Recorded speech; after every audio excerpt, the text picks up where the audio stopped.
नेपाळ येथील पूरस्थितीत अडकलेल्या नागरिकांचा भारतात परतणं सुरू झालंय। 4 बसेसमधून हे प्रवासी भारताकडे रवाना झाले असून यामध्ये महाराष्ट्रातील अनेकांचा समावेश आहे।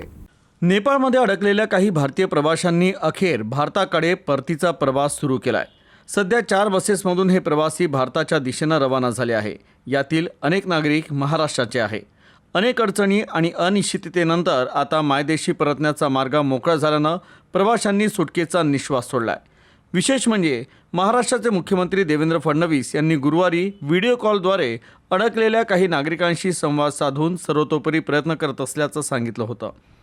परतीच्या प्रवासाला निघताना प्रवाशांनी सर्वांच्या आशीर्वादानं आपण सुखरूप भारतात पोहोचू असा विश्वास व्यक्त केलाय। प्रवासादरम्यान काही अडचणी येत असल्या तरी लवकरच भारतात पोहोचण्याची आशा प्रवाशांनी व्यक्त केली आहे। नेपाळमधील परिस्थितीनं अडकून पडलेल्या या प्रवाशांना भारतात परत आणण्यासाठी प्रशासनातर्फे प्रयत्न सुरू होते। अखेर 4 बसेसमधून या प्रवाशांनी भारताच्या दिशेनं कूच केली आहे। आता त्यांना आपल्या कुटुंबियांना भेटण्याची प्रतीक्षा आहे।